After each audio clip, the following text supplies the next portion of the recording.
مرحبا إخوان. اليوم الدرس الثالث من الكانجي. أول كانجي سنبدأ به. طبعا تخيل معي شخص يقف هكذا ويذهب بخطوة هنا وخطوة هنا مثلا، وهذا يديه.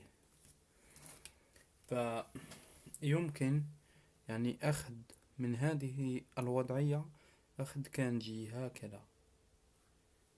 هكذا. تخيل معي هكذا. هذا يسمى شخص.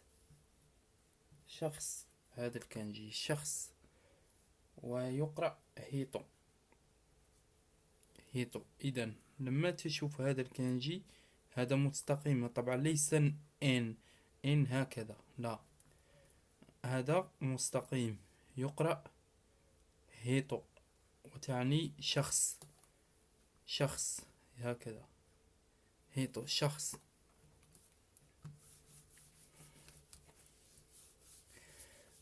المعنى الثاني، طبعا إذا أردنا نقول ياباني، شخص ياباني أو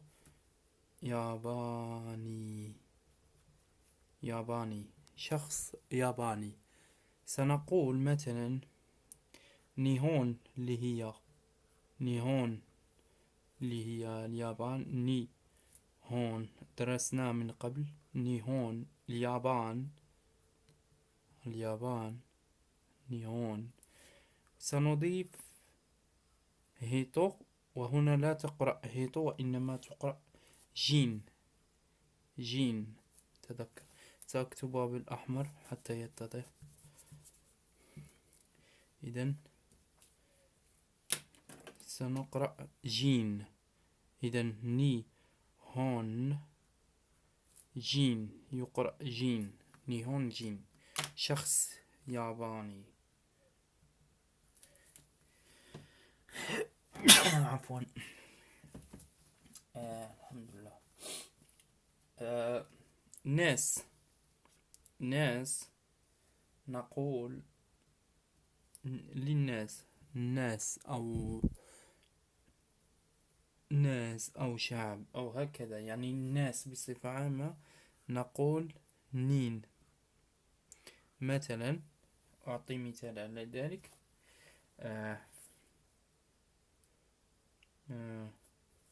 يعني مثلا في هذا القسم 20 شخص من الناس، يعني 20 شخص. هنا لا نقول جين أو لا نقول هيتو، وإنما نقول مثلا كونو كراس اللي هي القسم كراس. كونو كراس و نيجو نين. هنا نقرأها نين. نيجو نين، يعني شخص، عدد من تجمع الناس يقرأ نين، وليس جين، وليس هيتو.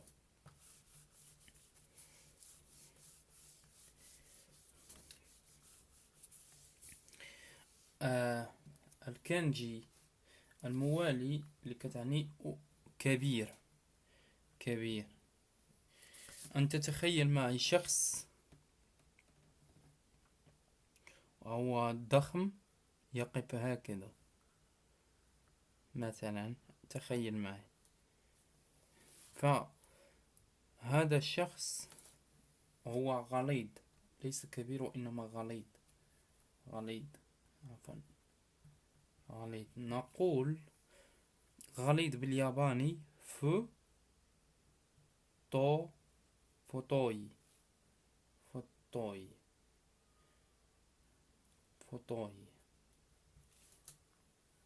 هذا الشخص غليظ، نقول فوتوي. إذن هنا شخص هو يقف هكذا، أنت يقف هكذا، ونضيف له هذه الشرطة هنا، ثم نضيف هذه تعني فوتوي. فوتوي. فوتوي تذكرها، هكذا تكتب فوتوي، تعني غليظ. غليظ فوتوي.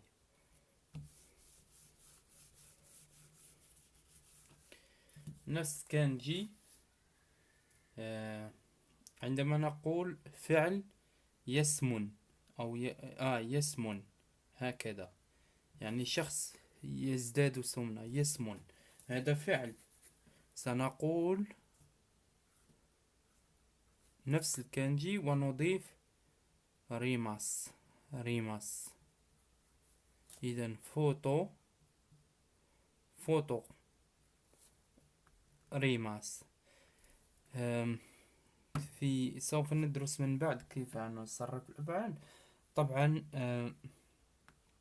هذه ماس تكون دائما مع الأفعال، انسى هذه ماس. فوتوري. فوتوري. فوتوري هنا تحول للأمر، ستصبح فوتوره. فوتوره، وهذا فعل يسمن. سندرس من بعد كيف نصرف الأفعال. إذن فوتو ري ماس. سأحاول أن أكتب فوتوري، وهذه تكون مع الأفعال دائما ماس. ماس. فوتوري ماس يسمن.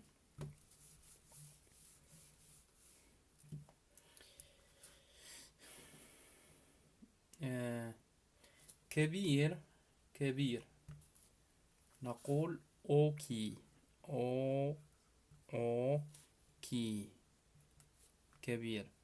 أوكي طبعا هذه تعتبر أوكي، يعني كبير. أوكي. إذا كتبنا نفس الكانجي وأضفنا له مثلا هذا الكانجي يقرأ داي. داي هذا طبعا يقرأ جاكو. داي جاكو، وتعني جامعة. داي جاكو وتعني جامعة. إذا طبعا سأحاول كتابة هنا. إذن قلنا لوحده يقرأ أوكي وتعني كبير. أوكي وتعني كبير.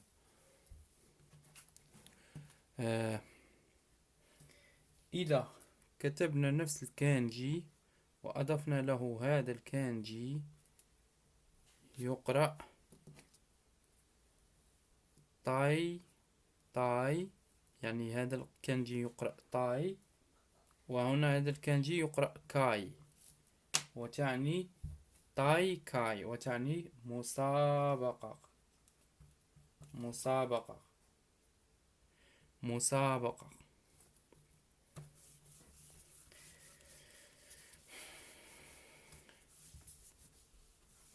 الكانجي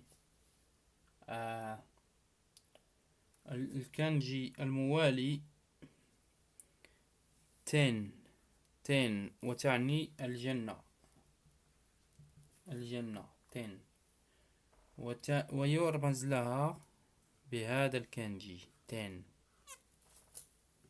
تن. إذا كتبنا هذا الكانجي وأضفنا له هذا الكانجي، أضفنا له هذا الكانجي يقرأ تن، وهذا يقرأ كي، ويعني الجو. تن كي. تن كي هذا يقرأ تن الجنة. تن كي يقرأ الجو.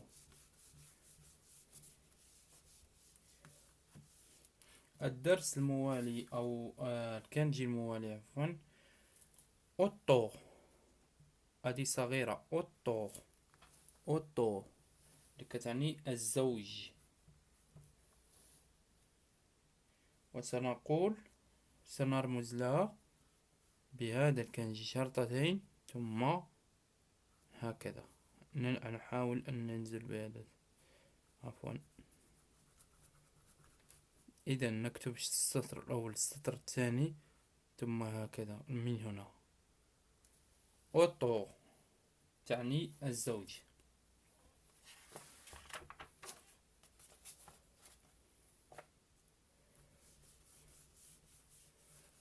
الكانجي الموالي. يقف، فعل يقف. قلنا أي فعل تأتي معه ماس، أي فعل تأتي معه ماس. إذن تاتشي ماس، تا تشي ماس فعل يقف. إذن تا نرمز لها بهذا الشكل. هذه طبعا نازل شوي. تا تشي، تا تشي، تا تشي ماس، وهو فعل يقف. تا تشي ماس، تا تشي ماس، تا تشي ماس فعل يقف.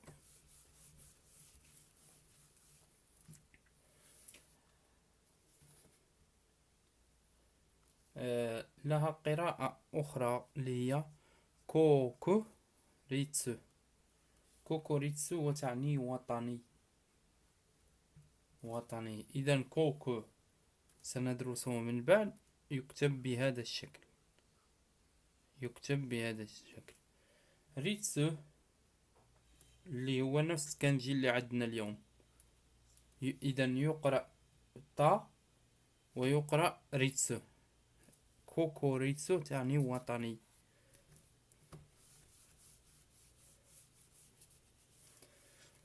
الكانجي الموالي.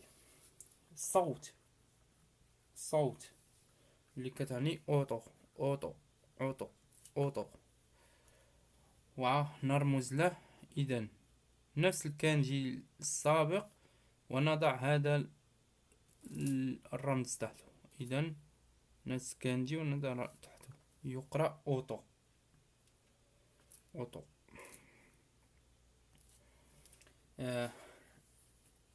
النطق أو اللكنة. النطق، النطق ويرمز يقرأ هاتسون، هاتسون، هاتسون، ونرمز له. إذن هاتسون. اون هو هذا الكانجي اون. هاتسو كانجي صعب شوية. نعمل هكذا ثم حاول إذا قدرت تتذكره أوكي، إذا ما قدرت اكتب فقط هاتسو واكتب هذا اون، اون. إذا يقرأ أوتو ويقرأ اون. وهذه الكلمة هاتسون كتعني النطق.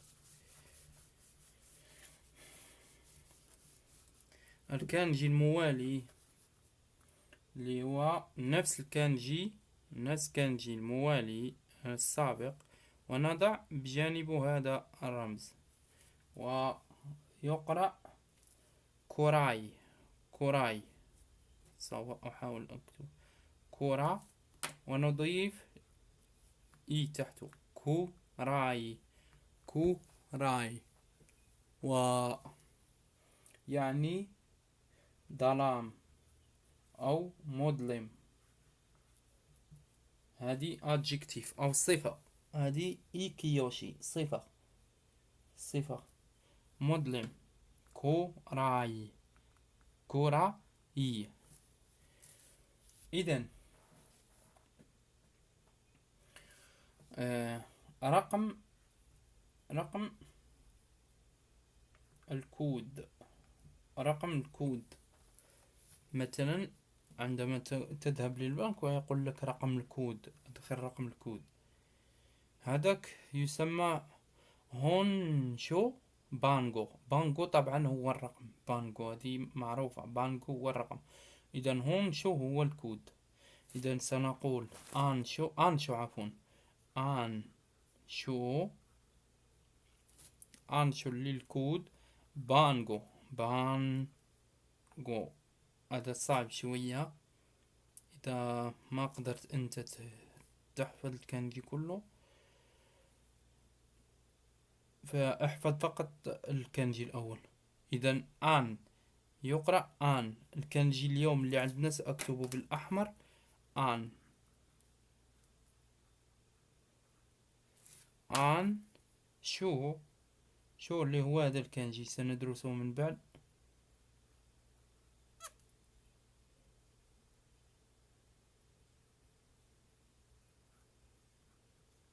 هذا شو. بانجو يرمز له بهذا الشكل.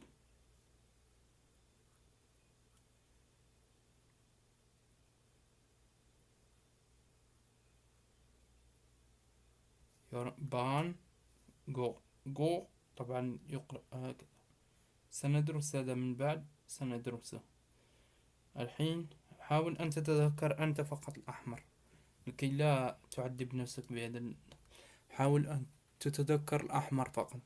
آن ويقرأ كوراي. آن شو بانجو يعني رقم الكود. آن شو يعني الكود. كوراي يعني مظلم.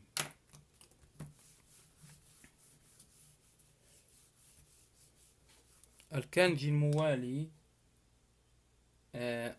كلب أعزكم الله، يعني إينو. إينو إينو إينو نرمز له بهذا الكانجي. سأحاول أن أعيد كتابته. إينو. إذا نعمل شرطة هكذا وهكذا، شرطة تكون هنا. إينو يعني كلب.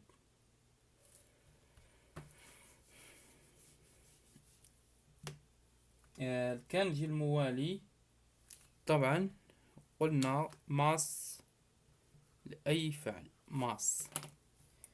إذا دخل أو يدخل. هايري ماس يدخل دخل ولا هاي يدخل ولا دخل فعل دخل. هايري ماس نفس الكانجي الأول وإنما يكون مقلوب هكذا. نفس الكانجي الأول ويكون مقلوب هكذا. هايري ماس. إذا يقرأ هاي ريماس ويعني دخل فعل دخل.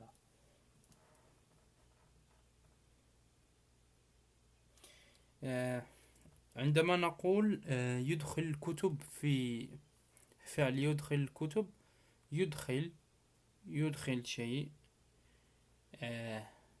يعني أو يضع شيء في داخل الدرج أو هكذا، فهذا فعل ليس فعل دخل وإنما فعل يدخل. مثلا يدخل هنا في الياباني يعتبر فعل لوحده. يدخل شيء يدخل تعني إيريماس. نفس الكانجي وسنكتب إيري يعني منفوخة هنا إيري ماس وسنكتب إيري إي يعني يقرأ إي. إذا قلنا يقرأ هايريماس وإيريماس. يدخل مثلا يدخل المدرسة. يتسجل في المدرسة أو يدخل المدرسة يعني افتتاح السنة هو يتسجل في المدرسة. يعني هذا الشخص أصبح طالب دخل المدرسة يدخل المدرسة. سنقول نيو جاكو.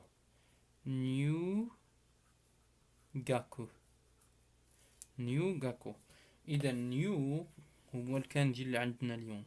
نيو جاكو طبعا هو هذا الكانجي سندرسه من بعد. جاكو نيو جاكو يعني يدخل المدرسة يتسجل في المدرسة. نيو جاكو.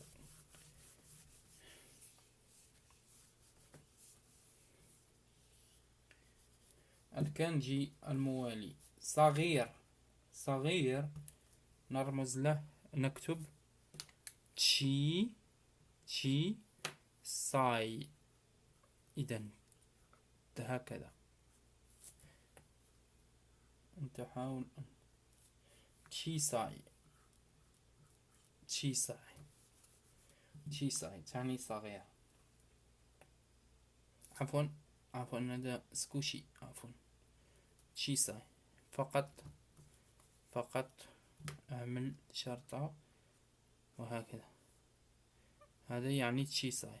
تحاول أن تكون هذه تشيساي.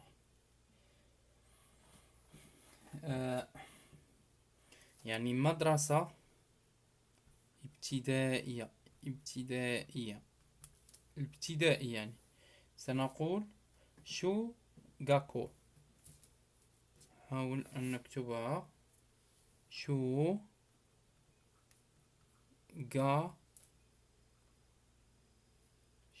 غاكو. مدرسة ابتدائية تعني شو غاكو. شو هو الكانجي اللي عندنا اليوم. شو غاكو طبعا معروفة انه تكتب هكذا.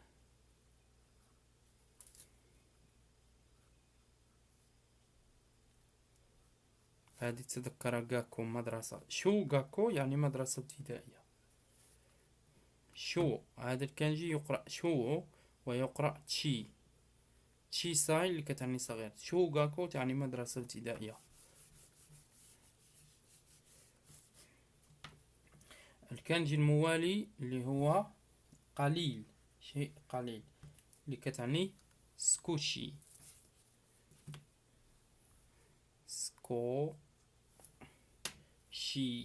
سكوشي يعني الكانجي يكتب سكوشي يعني سكو، يعني نفس الكانجي الأول فقط نضيف هذا، نضيف شرطة هنا سكوشي يعني قليل. ولد يعني شونين.